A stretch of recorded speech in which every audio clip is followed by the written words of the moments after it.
and welcome to this vlog. So today we have the first snow of the season and it was minus 10 degrees last night. And it's the weekend and it's a snowy day, so we are really looking forward to doing some different farm things that we do when it's cold and some different winter projects. I am making a new harness for Bebop that is a little more fancy than his last one. And I am also making some winter costumes for a photo shoot. And all in all, we're just gonna have a cozy winter day. Everyone is cold, so we're just gonna enjoy it as much as we can and enjoy the snow.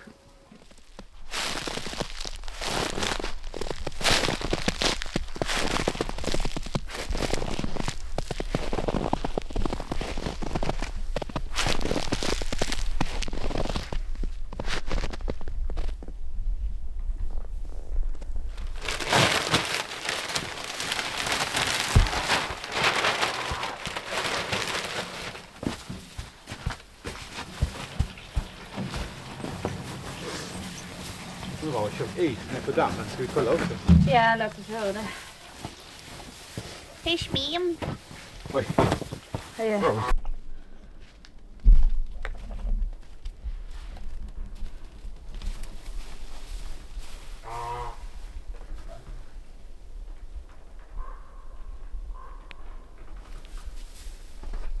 What do you think, Mums? Is it good? Are you gonna be sleeping nice now?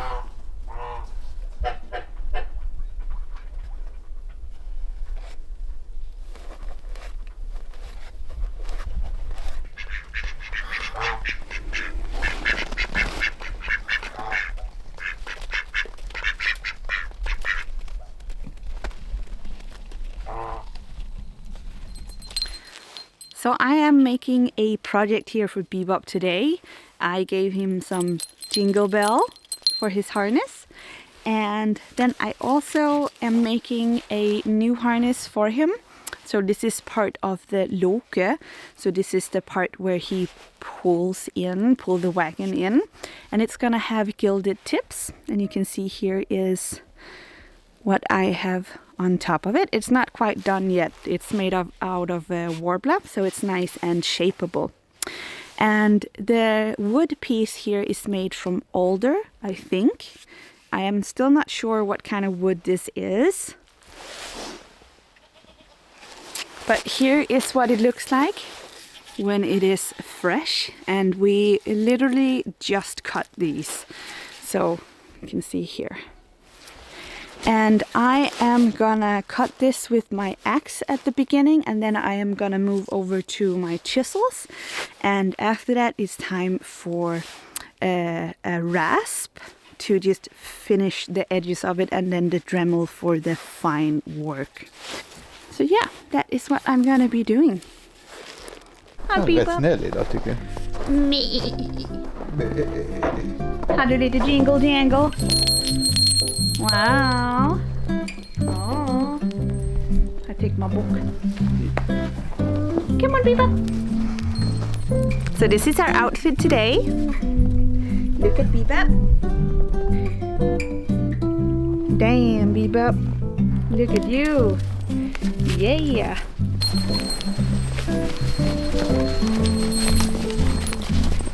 Come on.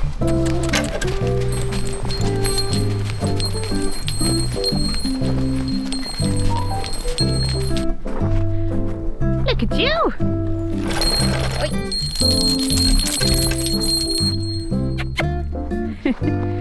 Good goodie.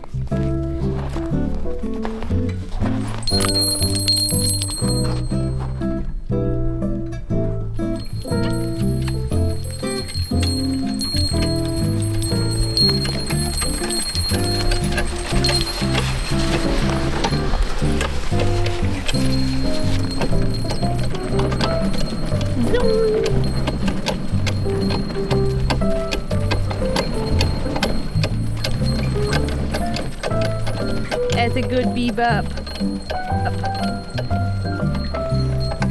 Alright. You got more steam. Hey, hey, hey, hey, hey. Oh, oh, that's a good bebop. What a good little bebop.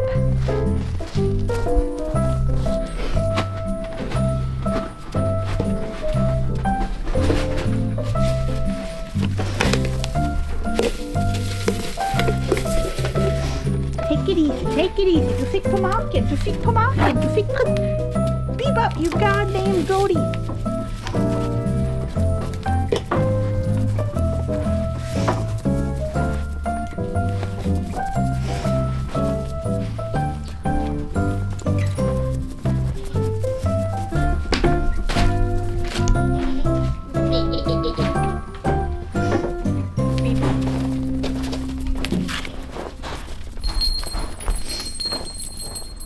So this was a nice little photo shoot. We try and do one every year just to catch the spirit of the season a little bit and have some nice memories. And this is the first time doing it with Bebop and the dogs, and I think the pictures became really, really nice. And it's tricky working with animals, but I think we got it, so that was really cool. So now I need to heat up at the fire and start the crafting on his new harness.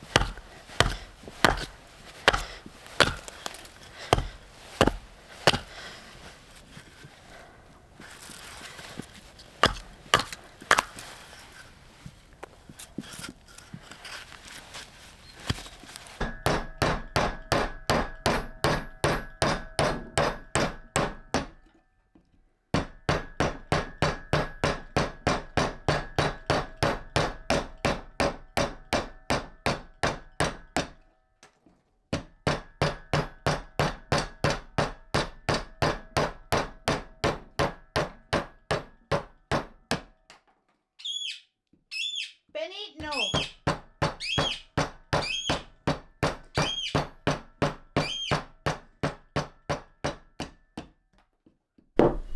I think I am as close as I want to be now with the chisels.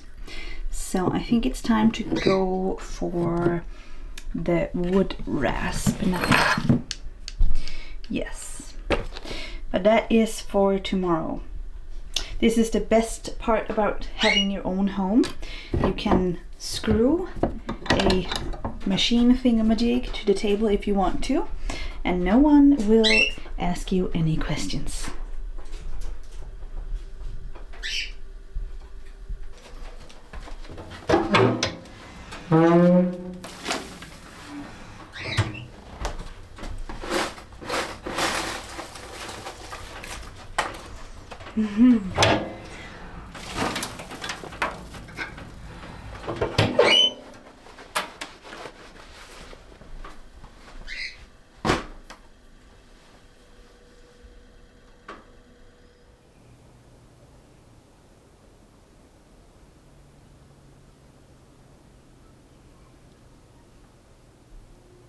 So we just arrived in from saying goodnight to the animals and giving them the food for tonight.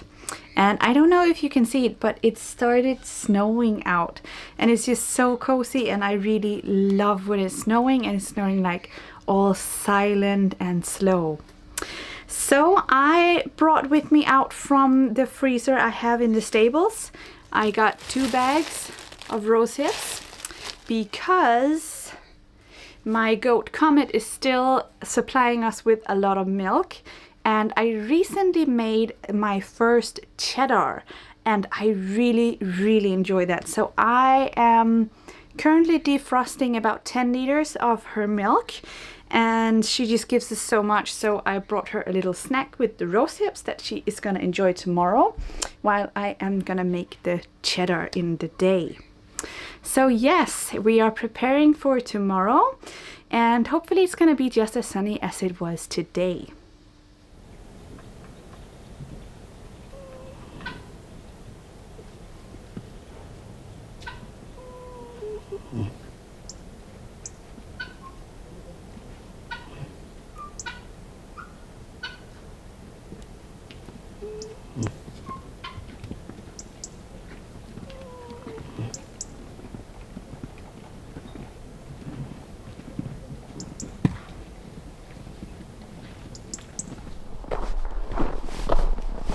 This is some luxury.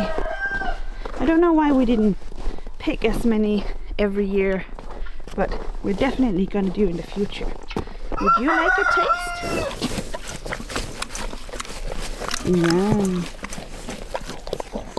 Yum. Wait. You have some icicles going on in your beard there. You want to try some?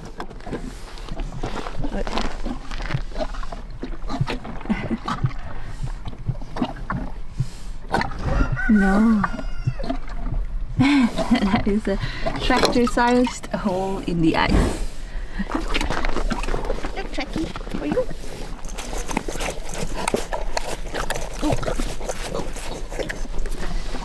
Is it nice? Yeah, you like it. You like it, all right. But this is for goodies. The rest is for goodies. Okay, guys. Let's do this. Oh, let me just get in. Let me get in. Let me get in. Oh my God. Here we go. Cringy. Cringy, come on. Come on in, Cringe. Come on, my Spinch. Come on. Cringy.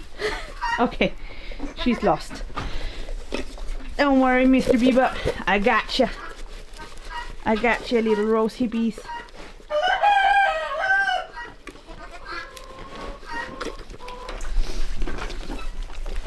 Would rather have some of those. Oh, she's a mean one, that one. She gets it all to herself. Stop!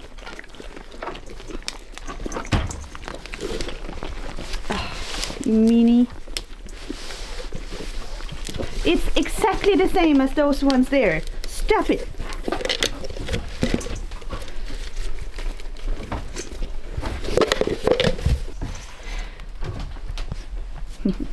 It's so nice to see that they can eat their full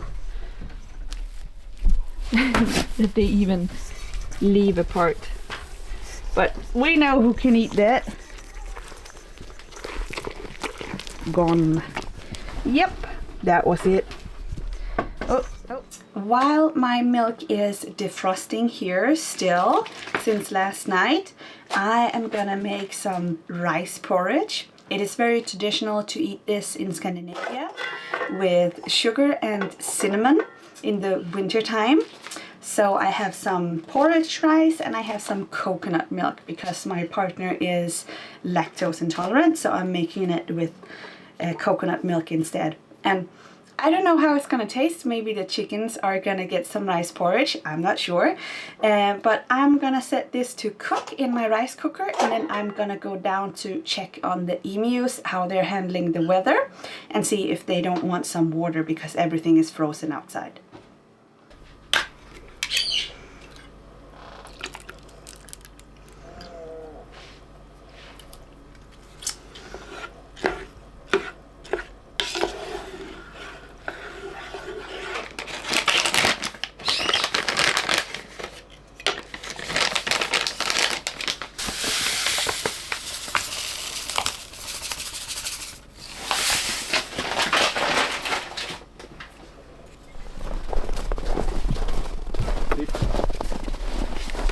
Stanna.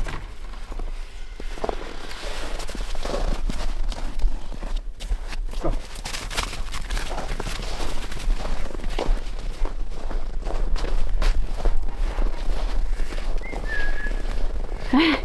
Anchor på toppen.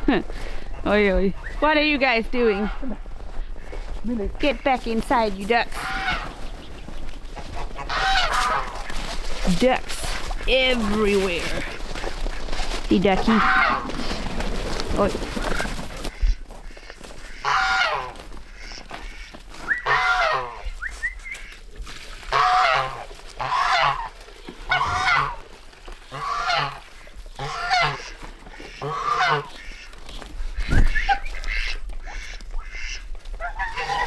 Is there more bread? Is there more bread? Ow, ow, ow, ow, ow, ow, ow, ow. Oh my God.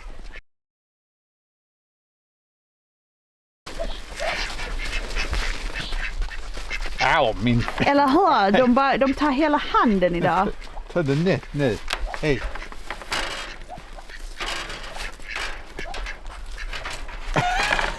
Ja, de gör samma med mig. What are you guys doing? You also want some stuff, huh?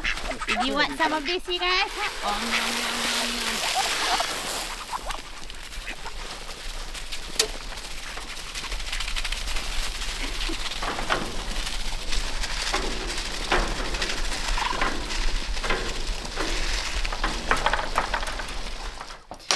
Okay, let's see about this one. Oh, I wish you could smell this. It just smells so creamy.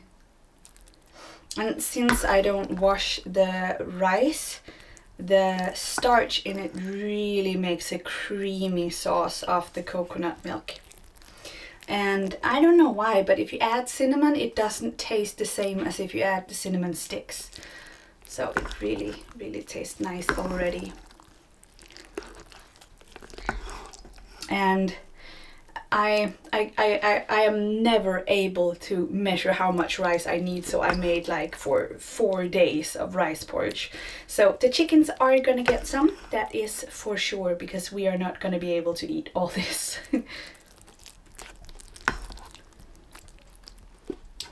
Okay, let's get some.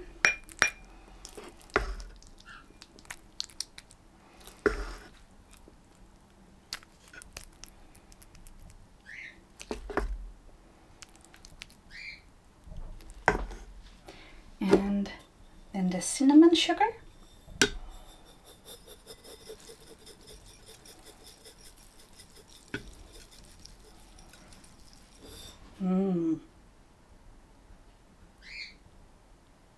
That is yummy.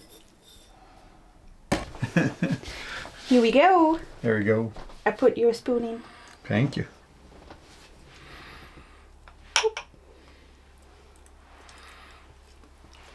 Is it good? Isn't it good? It is awesome. I made delicious rice porridge. Yep. Kolla så mycket det är. Kycklingarna kommer och vara väldigt glada. Ah, så gott det var. Wasn't it good? Very.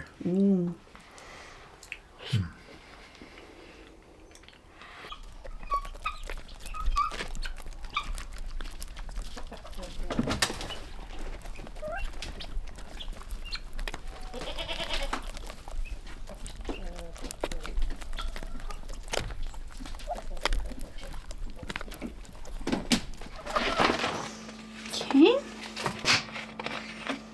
Here we go.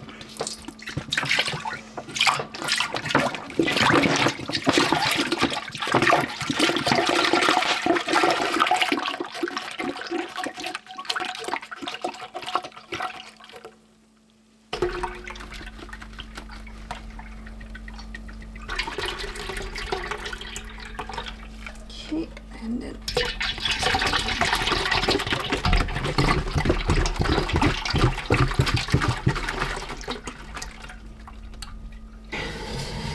okay, so here is 8 liters, and I think I was going for 10 this time, but I think I can only make it 9 with what I thought out. We will see.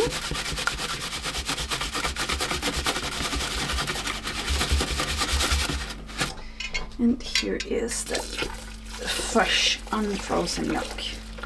Ah, almost 10 liters now. That's good. Okay, so I make a little bigger batch than last time, so we get a little bit bigger cheese. Our milk is up to temperature.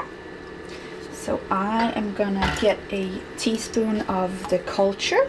And this time I'm using 2 different cultures. I'm using a mesophilic, and I'm also using a nutty taste culture. I'll show you.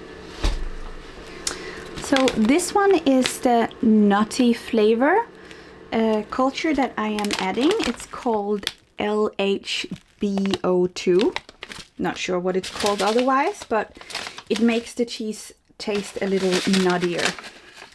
And we really like that. So we are gonna use a little bit of that. I'm going for half a teaspoon, so I'm gonna go get a little bit more. There we go. Okay. And then I got my mesophilic starter culture. And I was really, really lucky. I found this at a Danish home brewing site. It's called Flora Danica. And it is a mixture of different mesophilic cultures that wakes up the acid in the cheese. So it will break down the cheese and make it more astringent, or well, like a cheddar should taste, a little acidic almost. So we're gonna use half a teaspoon of this, maybe a little bit more, because I thought it was, last time I didn't put enough, but I was a little timid with it, and I don't think that it soured quickly enough, even though I did the cheddaring process with turning the slabs on each other. So I think about this is gonna be good. And interesting fact, the cheese cultures are really hard to get in Sweden. I checked online everywhere and I couldn't find this Flora Danica anywhere. And I know for a fact that many cheesemakers use this exact blend. And it's just so weird that it wouldn't be on any Swedish websites. But luckily we are very close to Denmark, so I could get it in a Danish shop. And I will put the link in the video if you are willing to try making cheese.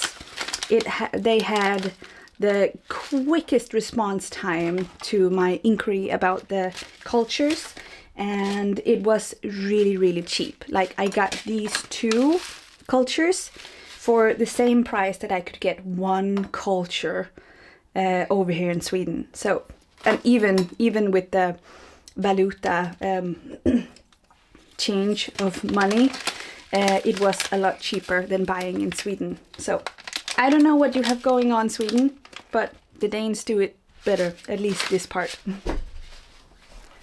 So while the milk is getting cultured, I am gonna start rasping on this, filing on this, and I think it's gonna look pretty even.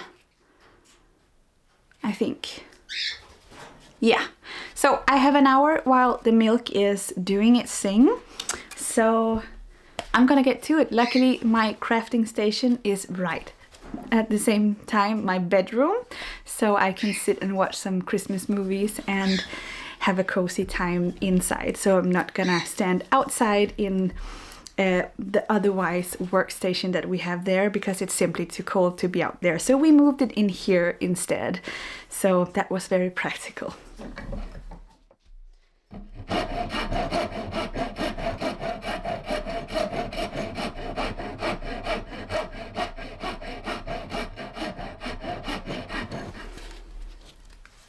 So I took the Dremel and I Dremeled away, so it is a nice fine finish, and this is how close I got them.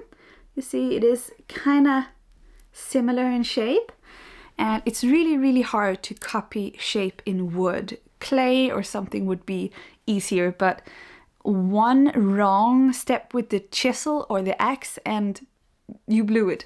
So this is as close as I got it, and I think it turned out pretty even. So now I am just gonna oil this. I am gonna use sesame oil because I find that that one is the one that gives it the least amount of yellow tint. You can see this one has gotten the oil on it and it's a little bit more yellow, and I know it's gonna age yellow. Wood just does that when it gets sunburnt. But now it is time to oil it, and then I am gonna work on making the goat on top of it. So this one is made out of warbler, and I have a big sheet of warbler here, very large. And what I do is I just take some tinfoil, some regular tinfoil and some tape, and I kind of shape it until I get the base shape. Now I think this one is big enough. And then I just layer warbler on top, and this is the result. So this is gonna be a very nice project for this evening, sitting and sculpting in warbler. I really enjoy that, and it isn't as messy as filing wood, I made a mess. So I need to clean up a little bit now. And right after that, it is time to cut the curd on the cheddar that I am making. Okay. So this is gonna be nice and coagulated. Boink, boink, boink. So you can see this is now a curd. It is no longer milk. So we are gonna cut it into cubes as best as we can. Oh yeah, it's set very nicely. I might have let it go on for a little bit too long. I think cutting the curd is one of my favorite things about making cheese. I really like that you add just so little rennet and you get like so much curd. I'm not really good at it, but I still really enjoy it. It's very hard to cut like exact measurements, but I'm gonna stir it a lot later, so I think it's gonna be fine. There we go. So I'm just gonna let the curds sit and heal while I just clean up the house a little bit, and then I'll come back and stir this. The dogs are always very happy when I make cheese because they get to have a lot of delicious whey. They think it tastes really nice.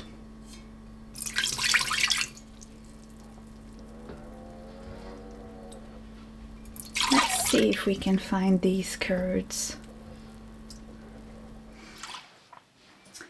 Here is my cheese curds, and they are the texture of a firm chicken breast. It's a weird example, but it's a good way of explaining it. And they have been drained and salted, and because I salted them when they were draining, they aren't as firm. You can see they're not knitted completely together in the edges, but it's no matter.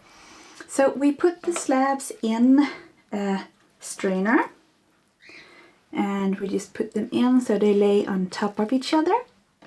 Now this is the cheddaring process. They will sour and they will press out whey like this, and they will also dry a little bit. Oh, these ones are really matting together. Whoop. So there we go. And these curds needs to be kept warm. So that is why I have them on top of a strainer, or on top of a bowl and a strainer there, so they don't touch the water. And to keep them warm, because they do need to be kept warm, I just pour in a little bit of boiling hot water every now and then.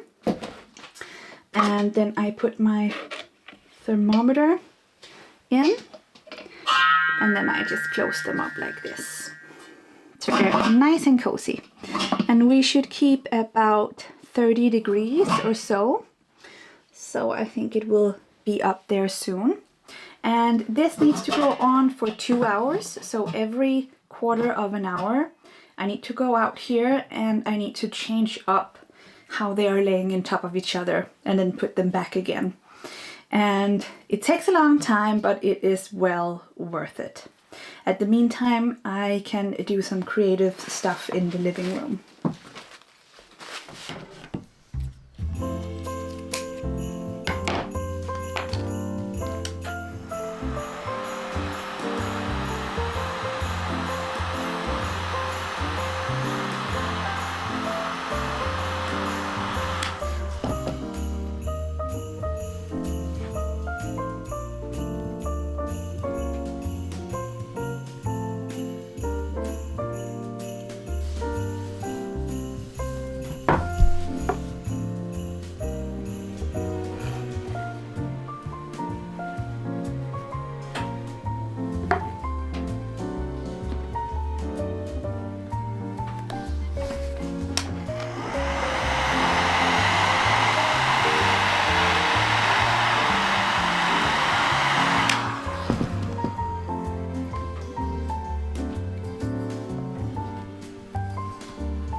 Okay, first time to shuffle up the cheese, and it's holding temperature nicely. Hello, cheese.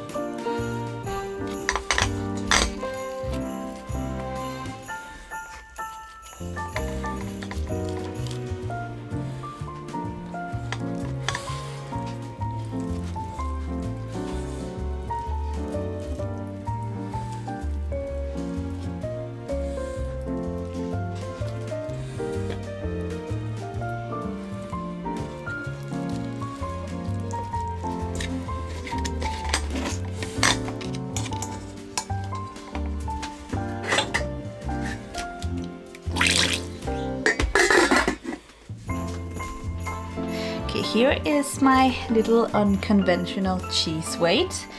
It will do for the time being. And here, down here, is our cheese. So the curds that I cut into slabs and put on top of each other over and over again, I pulled them apart and then I put them in this cheese mold here, and here you see it. So here is what it initially looks like. You see it is not at all very well knitted together, but that is fine. That is how it's supposed to look at this moment. So I am just gonna change it up and put it in its mold again, and then we're gonna put some more weight on it. We're gonna put all the way up to 12 kilos on this, so it knits together better.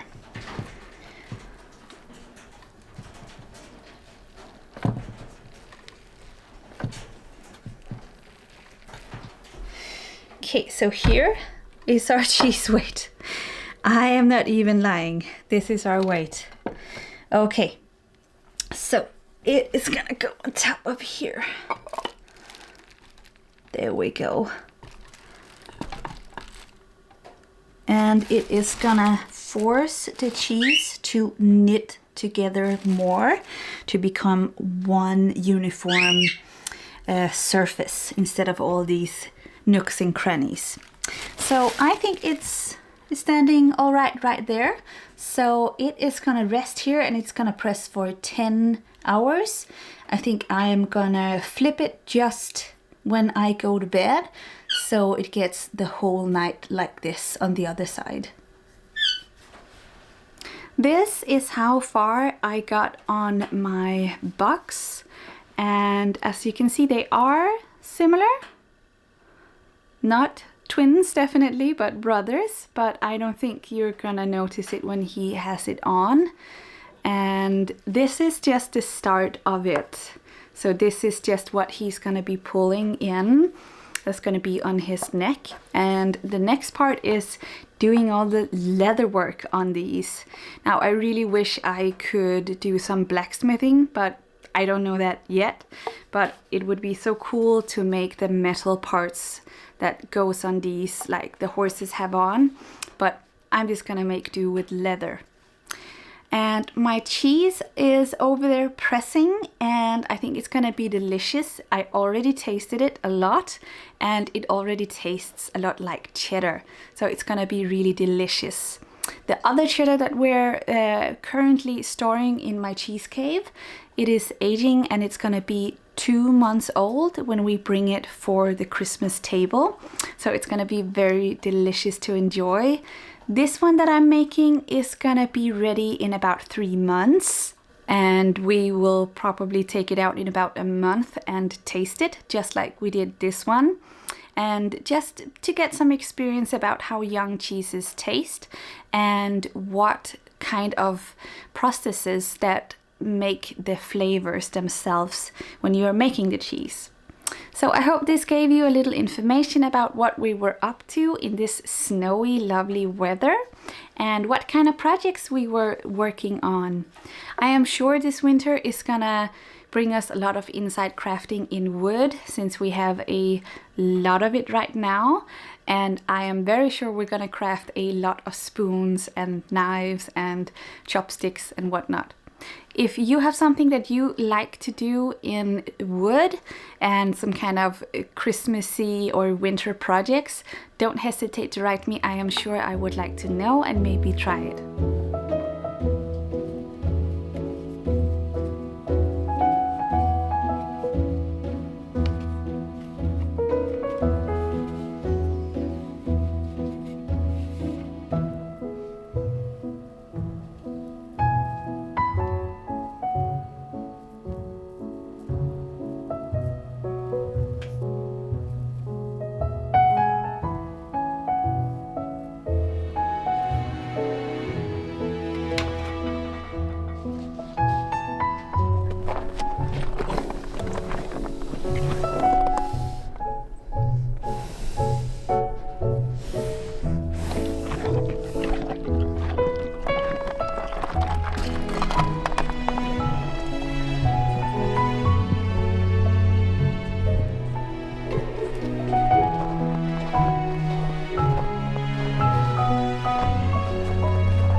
What are you doing, you ducks?